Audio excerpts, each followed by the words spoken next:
ED के छापे के बाद टीएमसी बौखला गई है। एक के बाद एक टीएमसी ईडी पर और बीजेपी पर सवाल खड़े कर रही है। एक के बाद एक आरोप प्रत्यारोप लगाए जा रही है टीएमसी ईडी पर और बीजेपी पर। और अब जानते हैं इस पूरे मामले के बारे में खुद पब्लिक से। जी हेलो मैम, आपका नाम क्या है? मेरा नाम इप्शिता है। हाँ, तो आपकी क्या राय है इस पूरे मामले पर जो अभी ये चल रहा है बहुत ज़ोरों शोरों से? और आप ये भी बताइए कि आप हैं कहाँ से? मैं दिल्ली से ही हूँ। My roots are from West Bengal itself, but मैं अभी दिल्ली में ही रहती हूँ। तो ये ईडी के रेड पर तो मेरा एक ही स्टैंड है कि पहली बात तो देखिए, रेड पड़ी थी आईपैक के ऑफिस में और जिनके को फाउंडर है प्रतीक जैन। अब आयरनी ये है कि प्रतीक जैन जो है वो टीएमसी के जो मीडिया सेल है ना उसके भी हेड है। वहाँ पे ईडी की रेड पड़ी थी। ये कोई पॉलिटिकली रिलेटेड तो रेड थी नहीं। ममता बनर्जी वहाँ पे कर क्या रही थी मुझे पता नहीं। मेरा तो सबसे पहला सवाल ये है कि वहाँ से ममता बनर्जी इतने सारे डॉक्यूमेंट्स लेके क्यों भागी और उन्होंने सामने आके ये क्यों बोला है कि उनके मीडिया के मतलब उनके पार्टी से रिलेटेड डॉक्यूमेंट्स है। वो उनकी पार्टी से रिलेटेड क्या डॉक्यूमेंट्स है? उनके पर्सनल ऑफिस पे तो छापा पड़ा ही नहीं है। छापा तो पड़ा है प्रतीक जैन के ऑफिस पे, छापा तो पड़ा है आईपैक के ऑफिस पे। तो वहाँ से वो डॉक्यूमेंट्स लेके जो भागी है, पहली बात तो ये इसको तो हम बोल सकते हैं कि वो की एविडेंस लेके भागी है। जो ये प्रॉपर केस जो है ये तो की एविडेंस लेके भागी है। अभी मैं कुछ टाइम पहले ही पढ़ रही थी, ईडी ने ममता बनर्जी को पार्टी बनाया है इस केस में, कलकत्ता हाई कोर्ट में जो ये केस चल रहा है। And I think that is very much justified, क्योंकि पहली बात ममता बनर्जी किसी भी वे में रिलेटेड नहीं है आईपैक से। अगर वो कह रही है कि उनकी पार्टी की चीज़ें हैं उस डॉक्यूमेंट में, वो हार्ड डिस्क में, ऐसी क्या चीज़ें हैं जो वो छुपा रही है जो वो ईडी को दिखा नहीं सकती? बातों ही बातों में भागते ही भागते वो ईडी का लैपटॉप भी लेके भाग गई। तो मतलब ऐसा आप क्या छुपा रहे हो, या आपकी पार्टी ने ऐसे क्या काम करे हैं कि सामने आके आप इसको एक पॉलिटिकल राइवलरी की तरह ले रहे हो? जैसे मैं देख रही थी वो अमित शाह जी को भी वो कुछ बोल रही थी, nasty prime minister, naughty prime minister. Like, is this the way you talk? Is this the way you respect a person जो इतने हाई लेवल पे है? बट ऐसा क्या आन पड़ा कि आप सीधा उस ऑफिस में पहुंच गए और उस ईडी की रेड में आपने बीच में इंटरफेरेंस करके बोला कि आपके पार्टी के डॉक्यूमेंट्स है? क्योंकि साफ सीधी बात वही आ जाती है कि प्रतीक जैन का ऑफिस है। ईडी ने छापा नहीं डाका डाला है, ऐसा पार्टी बोल रही है। तो वही बोल रही हूँ ना, डाका अगर डाला भी तो घूम फिर कर बात उसी पर आती है। डाका अगर डाला भी तो है, ममता बनर्जी का पर्सनल ऑफिस नहीं है वो, टीएमसी का पर्सनल ऑफिस नहीं है वो। आईपैक का जो ऑफिस है वो आईपैक का ऑफिस है। छापा तो आईपैक की, डाका तो आईपैक की चीज़ों को लेकर पड़ा है ना। तो फिर ऐसा क्या है आईपैक के ऑफिस के अंदर, ऐसा क्या है उन डॉक्यूमेंट्स में जो ममता बनर्जी छुपा रही है? बात अब ईडी तक ही नहीं है, सुप्रीम कोर्ट तक बात चली गई है और एफआईआर रजिस्टर कराई गई है ईडी के खिलाफ। मैं वही पूछना चाहती हूँ ममता बनर्जी से कि क्या आन पड़ी कि आप एफआईआर रजिस्टर करवा रही है ईडी के खिलाफ? ईडी ने क्या करा है? ईडी ने आपका क्या कुछ पर्सनल कुछ सामान लेके भागी है? ईडी तो सिर्फ अपना काम करी थी। मैं ईडी के काम को भी मना नहीं कर रही हूँ, मैं ममता बनर्जी के स्टैंड को भी मना नहीं कर रही हूँ। मैं सिर्फ एक ही सवाल पूछ रही हूँ, उस डॉक्यूमेंट्स, उस हार्ड डिस्क में ऐसा क्या है जो आप छुपा रही है, जो आप सामने आके आपने इतना बड़ा बखेड़ा खड़ा कर दिया? आपकी पार्टी की जो मेंबर है महुआ मोइत्रा, वहाँ पे उनको लोग घसीट के लेके जा रहे हैं, फिर भी वो Shem Shem shame on ED बोल रही है। ऐसी क्या चीज़ें हैं? और आप प्रतीक जैन से किस तरीके से रिलेटेड है, आप मेरे को ये बताइए। वो कह रहे हैं हमारे डॉक्यूमेंट्स, आईपैक जो है, आईपैक को वो अपने इलेक्शन स्ट्रैटेजिस्ट वो ऑर्गेनाइजेशन मानती हैं। खुद महुआ मोइत्रा ने ही बोला है और उन्होंने ये भी बोला है कि हमारे डॉक्यूमेंट्स हमारे ही ऑफिस से डाका डाल के ले लिए गए, चोरी कर लिए गए। क्या आईपैक ममता बनर्जी का है? क्या आईपैक महुआ मोइत्रा का है? उसका तो को फाउंडर ही प्रतीक जैन है। प्रतीक जैन टीएमसी से किस तरीके से रिलेटेड है? इस तरीके से रिलेटेड है कि वो मीडिया सेल के हेड है, और तो सिर्फ काम के तरीके से रिलेटेड है। But as TMC as a whole वो आईपैक के ऑर्गेनाइजेशन से पर्सनली तो रिलेटेड नहीं है ना। टीएमसी एक पॉलिटिकल ऑर्गेनाइजेशन, टीएमसी एक पॉलिटिकल पार्टी है, आईपैक एक अलग वो ऑर्गेनाइजेशन है प्रतीक जैन का। तो आप कैसे बोल सकते हैं कि आपका सामान चोरी किया या आपके डॉक्यूमेंट्स चोरी किया? और पहली बात, आपके पार्टी के डॉक्यूमेंट्स आईपैक के ऑफिस में क्या कर रहे हैं? आपके पार्टी के डॉक्यूमेंट्स आपके पर्सनल ऑफिस में होने चाहिए, टीएमसी के ऑफिस में होने चाहिए। वो प्रतीक जैन जो आईपैक के को फाउंडर है उनके ऑफिस में क्या कर रहे हैं? पूरा देश जानता है कि आईपैक जो है टीएमसी के लिए काम करता है, इस पर क्या राय है आप? पूरा देश जानता तो है। देखो, मैं ऐसा तो नहीं बोलूँगी कि पूरा देश जानता है कि आईपैक टीएमसी के ऑफिस के लिए काम करते हैं। फिर तो यहाँ पे फिर वही वाली बात आ जाएगी कि कुछ ये लोग छुपा रहे, सिंस ये दोनों साथ में काम करते हैं या ये दोनों समहाउ ऑफिशियली काम से ही रिलेटेड है, फिर तो वही बात आ जाएगी कि दोनों ही कुछ ना कुछ छुपा रहे, या उस फाइल्स या उन चीज़ों में, डॉक्यूमेंट्स में ऐसी बहुत सारी कुछ इनके कारनामे होंगे या इनके करप्शन के डिटेल्स होंगी या कुछ तो होगा जिसकी वजह से ये लोग ये छुपा रहे हैं, और जिसकी वजह से एकदम से ममता बनर्जी इतने गुस्से में आ गई कि वो एकदम भड़क ही गई लोगों पर बाहर। 7 साल पुराना कोयला घोटाला उठाया गया है, तो अब महुआ मोइत्रा ये भी कह रही हैं कि 7 साल बाद क्यों कोयला का घोटाला उठाया जा रहा है, जबकि वो इतना पुराना हो गया और चुनाव आने वाले हैं, उसके 1 महीने पहले ये पूरा का पूरा मामला उठा दिया गया है ईडी के द्वारा। इस पर क्या राय है? देखिए, आपका जो कोयला वाला घोटाला है उसका, if I am not wrong, उसका main culprit I think Anoop Majhi करके कोई थे। अनूप माझी, वो तो मतलब वो ऐसी बात है कि वो बंदा तो देश से ही गायब है, उसने दूसरे देश का सिटीज़न ले लिया। तो अब ईडी ने अगर ये बात उठाई है तो ये कुछ गलत बात तो नहीं है, आई डोंट थिंक सो। वो समहाउ रिलेटेड होंगे, क्योंकि जब ये घोटाले वाली बातें उठी थी तब ममता बनर्जी के भांजे या भतीजे जो है अभिषेक बनर्जी, उनसे भी पूछताछ हुई थी, वो भी इस घोटाले में शामिल थे, उनकी पत्नी भी इस घोटाले में शामिल थी, उन सबसे भी क्वेश्चनिंग हुई थी। तो मेरे को नहीं लगता कि कुछ ईडी ने कुछ गलत करा है ये बातें उठाकर। तो अब जब ममता बनर्जी बोल रही है कि 7 साल पुरानी बातें उठ रही है, क्यों नहीं उठेंगी मैम? आप भी तो उठाती है। आपको अगर देश की, वेस्ट बंगाल की इतनी चिंता है, पुरानी बातें तो आप भी उठाती है, पुराने मुर्दे तो आप भी एकदम निकाल के बीजेपी को ही ब्लेम करती है। मैं किसी की साइड नहीं ले रही हूँ, बट जस्ट मैं एक चीज़ बोल रही हूँ कि जब आप उठा सकती है पुराने मुर्दे, जब आप मतलब मुद्दे बना सकती है, नए नए मुद्दे बना सकती है, आप पुरानी बातें ला सकती है, तो ईडी क्यों नहीं कर सकती? ऐसा भी कहा जा रहा है भाजपा अपने राजनीतिक हितों के लिए किसी भी हद तक जा सकती है, लोकतंत्र पर हमला कर सकती है।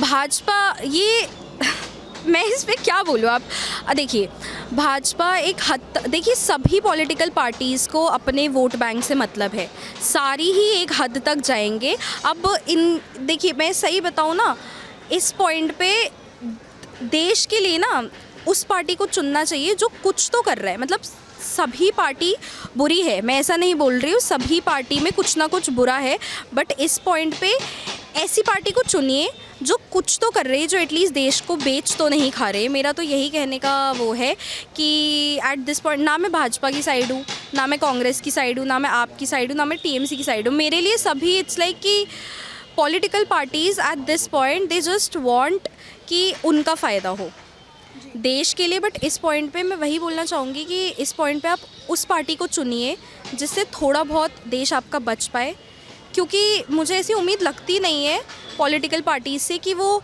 आपस में आके ऐसे, क्योंकि सब अपने पॉलिटिकल राइवलरी में ही लगे हुए हैं। आप देखिए, कांग्रेस बीजेपी को गाली दे रही है, बीजेपी कांग्रेस को दे रही है, टीएमसी बीजेपी को दे रही है, आपकी सरकार कांग्रेस को दे रही है, कांग्रेस आपकी सरकार को दे रही है। सब ये बताइए, टीएमसी के राज में क्या बंगाल खतरे में? क्योंकि आप खुद बंगाल से हैं, तो आपको क्या लगता है टीएमसी के राज में बंगाल खतरे में? बिल्कुल, मेरा ये कहने का है। कैसे? देखिए, बात ऐसी है कि अब क्योंकि वहाँ पे ग्राउंड रियलिटी ना सिर्फ एक ही चीज़ है कि टीएमसी का राजत्व चल रहा है उनकी गुंडागर्दी पर, उनकी गुंडागर्दी होती है, इसीलिए वो अब तक टीएमसी में टिकी हुई है। वरना सबको पता है अगर अच्छे तरीके से एक बार इलेक्शंस हो जाए बिना, विदाउट एनी इंटरफेरेंस, क्योंकि मुझे नहीं पता आपको पता है या नहीं, बट ग्राउंड रियलिटी वहाँ पे यही होती है, इलेक्शंस के टाइम पे मारपीट होती है, टीएमसी के लोग वहाँ मतलब गुंडागर्दी करते हैं और vote somehow they make sure कि वोट टीएमसी को ही मिले, क्योंकि ऐसा वहाँ पे ग्राउंड रियलिटी यही है। लोग चाहते हैं बीजेपी आए। आप वेस्ट बंगाल में जाइए, आप बात करिए, वहाँ पे देखेंगे मेजॉरिटी यही चाहती है कि बीजेपी आए। टीएमसी के राजत्व में वेस्ट बंगाल में क्या कुछ नहीं हुआ है। वेस्ट बंगाल में इट्स लाइक ऐसा है कि मतलब गुंडागर्दी इतनी बढ़ गई है, काम कुछ हुआ नहीं है। जो मतलब थोड़े बहुत लोग बचे भी हैं वो अब इसीलिए ही बचे हैं कि मतलब अगर गुंडागर्दी में रह के हम उनकी बात मान लेते हैं तो चलो कुछ तो हम रह ही पाएंगे, हम जिंदा ही रहेंगे, वरना इलेक्शंस के टाइम पे इतनी मारा पीटी होती है, लोग इतने मरते। आप मेरे को एक बात बताइए, इलीगल इमिग्रेंट्स वेस्ट बंगाल में बहुत है, Bangladeshi illegal immigrants West Bengal में बहुत है। अभी जब SIR आई थिंक हुआ था 13-14 लाख अराउंड, वहाँ पे पता चला था SIR के थ्रू कि वहाँ पे फेक वोटर्स है। तो आप मेरे को एक बात बताइए, इतने सारे फेक वोटर्स का क्या फिर ममता बनर्जी बोलती है कि इलेक्शंस हो नहीं पाते हैं, ये बीजेपी कराती है सब कुछ, बीजेपी की वजह से इतना कुछ देश में हो रहा है। आप मेरे को एक बात बताइए, वेस्ट बंगाल में इतने सारे इलीगल इमिग्रेंट्स भर रखे हैं, क्यों भर रखे हैं? क्या वो इलीगल इमिग्रेंट्स का देश है या वो इंडियंस का देश है? वो हमारा देश है। वेस्ट बंगाल हमारा वो है, हमारा स्टेट है, इंडिया हमारा देश है। इलीगल इमिग्रेंट्स का तो नहीं है। इलीगल इमिग्रेंट्स वहाँ पे रह रहे हैं, हमारे ही देश में आके काम कर रहे हैं, हमारे ही देश का पैसा खा रहे हैं, हमारे ही देश का खाना खा रहे हैं, फिर हम ही पे घुर्राते हैं। और एक साल ऐसा हुआ था, दुर्गा पूजा के टाइम पे ये हुआ था वेस्ट बंगाल में, ये ममता बनर्जी के राजत्व में ही हुआ था। दुर्गा पूजा के टाइम पे माता रानी जो थी उनका गला काटा गया था, उस पर कुछ नहीं बोला गया था। अभी रिसेंटली आपने देखा होगा, एक आइडल स्टैचू, एक गॉडेस का आइडल ये लोग गाड़ी में भर के लेके जा रहे थे, जिनका गला कटा हुआ था हल्का, उस पर भी ममता बनर्जी ने कुछ नहीं बोला है। बट सडनली अगर इमिग्रेंट्स पर बात आती है, इलीगल इमिग्रेंट्स पर अगर बात आती है, तो ममता बनर्जी इतना हाइपर हो जाती है, इतना कुछ बोलने लगती है। अच्छा, वो ये भी कहती हैं कि इलेक्शन कमीशन जो है, SIR जो है, ईडी जो है, बीजेपी के पक्का वफादार हैं और इनके ही फेवर में काम करते हैं और इनके SIR करा के ये हमारे बंगाल में हमारे वोटर्स काटे जा रहे हैं। इसीलिए एक के बाद एक विरोध कर रही हैं SIR का भी। वोटर्स कैसे काटे जा सकते हैं? आप मेरे को एक बात बताइए। अनटिल एंड अनलेस, या तो ऐसा हो सकता है कि वो लोग यहाँ के सिटीज़न ही ना हो, जैसा मैंने बोला इलीगल इमिग्रेंट्स है, यहाँ के सिटीज़न ही नहीं है, वो कैसे वोट दे सकते हैं? वोटर्स को आप लिस्ट से कैसे हटा सकते हैं? यही हो सकता है, या तो ऐसा हो सकता है कि एक बंदा 2-3 बार वोट दे रहा है, उसको आप लिस्ट से या तो हटा रहे हैं कि आप यू आर मेकिंग श्योर कि वो एक ही बार वोट दे रहा है, या तो आप ऐसे कर सकते हैं कि इमिग्रेंट्स है, वहाँ के सिटीज़न ही नहीं है, उनको आप हटा सकते हैं। SIR से दिक्कत क्या है? इससे तो ज़्यादा वो फेयरनेस और ट्रांसपेरेंसी आएगी ना। SIR से क्या दिक्कत है ऐसी ममता बनर्जी को? मैं जानना चाहती हूँ। यहाँ पे ये वाली बात नहीं है कि बीजेपी कर रही है सब कुछ। मैं जस्ट यही बोलना चाहूँगी कि आप मेरे को बता दीजिए दिक्कत कहाँ आ रही है। ये भी एक और बात है, और अमित शाह बोल रहे हैं कि ममता बनर्जी पूरा सहयोग कर रही हैं घुसपैठियों को बंगाल में सेटल होने के उसमें, और ये भी बोला जा रहा है, और बांग्लादेश में 24 हिंदू मर रहे हैं, हिंदुओं की मौत हो रही है एक के बाद एक, लेकिन उस पर ममता बनर्जी कुछ नहीं कह रही हैं। और अमित शाह जो कह रहे हैं कि घुसपैठियों को पनाह दे रही हैं बंगाल में ममता बनर्जी, और जब SIR हो रहा है तो उस पर भी वो भड़क रही हैं। इस पर क्या राय है? इतना जो ये भड़क रही है, अभी आपने जैसे बोला बांग्लादेशी हिंदूज़ में जो 24 लोग मारे गए हैं, एक भी कुछ भी नहीं बोला।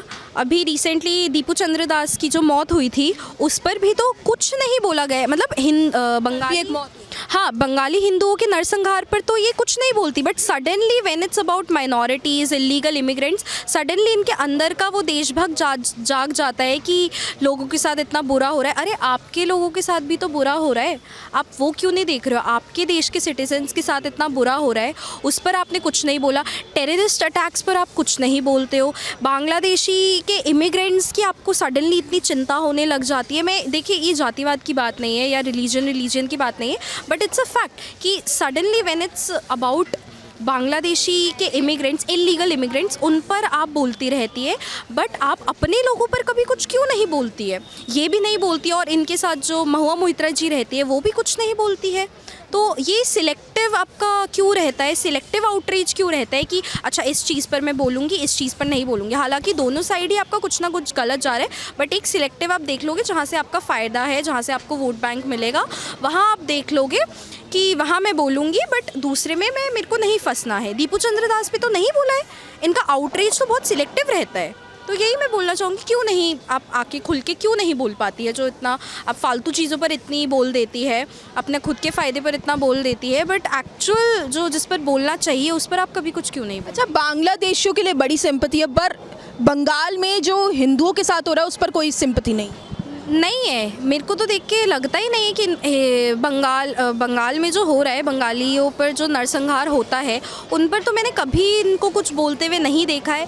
या आप चलिए, अच्छा इस पर भी चलो मैं कुछ नहीं बोलती। RG का रेप केस जो हुआ था, उसके बाद फिर दुर्गापुर में जो गैंग रेप केस हुआ था उस पर भी इन्होंने तो सीधा वो मतलब केसेस को तो पूरा हटा के इन्होंने सीधा बोल दिया कि लड़कियों को ही बाहर नहीं निकलना चाहिए, लड़कियों को ही बाहर नहीं निकलना चाहिए। क्यों नहीं निकलना चाहिए? आप मेरे को एक बात बताइए, जिस पर आपको कार्रवाई करनी चाहिए उस पर आपने कुछ नहीं किया। आरजी कर रेप केस में आप बोल रही है 1 लाख कॉम्पनसेशन दे दूंगी, पर जो जिनका लिंक निकला है टीएमसी के लोग ही उस केस में इन्वॉल्व निकले हैं, उस पर तो आपने कुछ नहीं बोला, उस पर तो कार्रवाई ही नहीं करवाई। और फिर दुर्गापुर रेप केस में आपने सीधा ही बोल दिया लड़कियों को बाहर नहीं निकलना चाहिए। जी, बंगाल में मंदिर भी बना रही हैं, अपने मैनिफेस्टो में मंदिर बनवाने का, दुर्गा मंदिर बनवाने का भी बोला है। देखिए, आप 4 बातें आप बोल देती है, एक्शन उस पर आप कुछ नहीं लेती है, तो कब बोलकर ही वो अपना काम चला रही है अब तक, तो फिर कैसे चलेगा? आप अगर मैं बोल देती हूँ, अगर कल को मैं इलेक्शन लड़ रही हूँ और मैं बोल देती हूँ अच्छा मैं ये कर दूँगी, बट मैं करती नहीं हूँ। दुर्गा मंदिर का बोल रही है बनाएंगी, बट वही चीज़ जब दुर्गा पूजा में कुछ साल पहले जब नरसंहार हुए थे लोगों के, जब माता का गला काटा गया था, तब तो आपने कुछ नहीं बोला था, तब तो आपकी पार्टी ने भी कुछ नहीं बोला था। तो ऐसा क्यों आप ये दिखावे की आप बातें क्यों कर रही है? दिखावे का काम आप क्यों कर रही है? आप मेरे को ये बताइए। एक तरफ बन रही है बाबरी मस्जिद और उसी के साथ बन रही है दुर्गा मंदिर बन रहा है, तो इस पर दोनों वोटर्स को क्या आकर्षित करने का उनका कोई प्लान है? ये तो फिर वही वाली बात हो गई ना कि रिलीजन खेलूँगी, जहाँ से मुझे वोट मिल जाए वहाँ मैं देखूँगी। बाबरी मस्जिद के उससे मैं एक जगह के लोगों का मैं वोट ले लूँगी, दुर्गा मंदिर बनाने से दूसरे जगह का मैं वोट ले लूँगी। जो एक्चुअल इशू है उस पर तो काम करो, उस पर आप क्यों नहीं कर रहे हो? मतलब ये आप बोल देते हो, अपने मैनिफेस्टो के लिए आपने ये सब बोल दिया है, बट जो एक्चुअल काम है करने का वो क्यों नहीं हो रहा है? वेस्ट बंगाल, ये तो मतलब ये वेस्ट बंगाल की जनता तो बहुत पहले से ही देखते आ रही है। एट दिस पॉइंट पता है, इवन मैंने भी गिव अप कर दिया है। वेस्ट बंगाल में जो जितना मैंने देखा है ना, आई थिंक वेस्ट बंगाल की जनता ने भी गिव अप ही कर दिया है टीएमसी पर। अब उनको पता ही है कि हाँ मारामारी गुंडागर्दी चलती है, वो भी अब कुछ नहीं बोलते। पहले जैसे आउटरीच आता था थोड़ा बहुत, अब तो वो भी नहीं आता।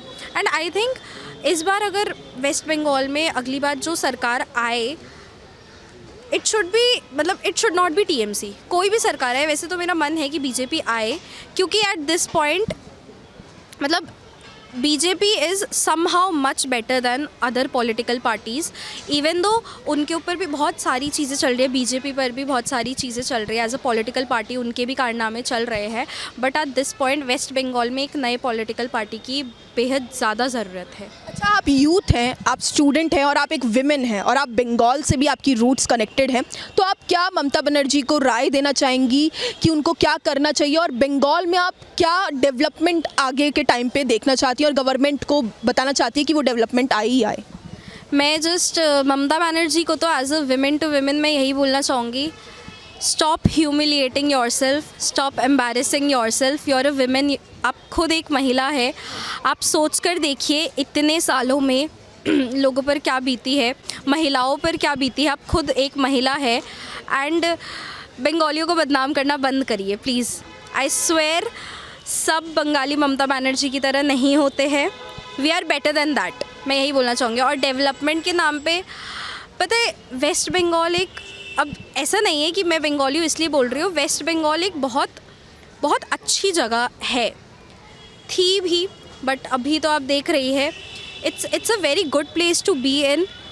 बहुत ज़्यादा मैं उसमें डेवलपमेंट में देखना चाहती थी जो टीएमसी नहीं कर पाई। बट अपकमिंग इफ़ आई सी कि अगर टीएमसी जा रही है, अगर बीजेपी आ रही है, तो आई वुड लाइक टू सी, पहली बात तो विमेन सेफ्टी का ही मैं देखना चाहूँगी, क्योंकि जैसी जो ममता बनर्जी जो स्टेटमेंट्स दे चुकी है उस पर तो हम कंटिन्यू नहीं कर सकते। और बाकी डेवलपमेंट्स में वही जो यूजुअली होती है, पॉवर्टी पर, अनएम्प्लॉयमेंट, यही डेवलपमेंट में देखना चाहूँगी। और क्या ही देखना चाहूँगी, बस इतना ही मैं देखना चाहूँगी। वेस्ट बंगाल के एज अ इंडिया होल को मैं एज अ डेवलप्ड नेशन ही देखना चाहूँगी, कि बाद में कोई आके उंगली ना उठाए कि कि ये जगह ऐसी है, इंडिया रहने के लिए अच्छी नहीं है, इंडिया में रहा नहीं जा सकता। Women safety is a very big concern in India. Delhi का तो सबसे पहले नाम आता है जब विमेन सेफ्टी की बात आती है। दिल्ली तो एकदम ही मतलब हो चुका है लड़कियों का विश्वास उठ चुका है दिल्ली से। तो as a women, as a youth, मैं यही बोलना चाहूँगी कि प्लीज़ मेक श्योर कि India I am not just telling this to TMC, I am telling this to everyone watching कि I hope to see India being a better nation, आज से बहुत बेहतर हो। एंड बाकी के लोग, बस यही मैं बोलना चाहूँगी कि एक बहुत अच्छा नेशन हो।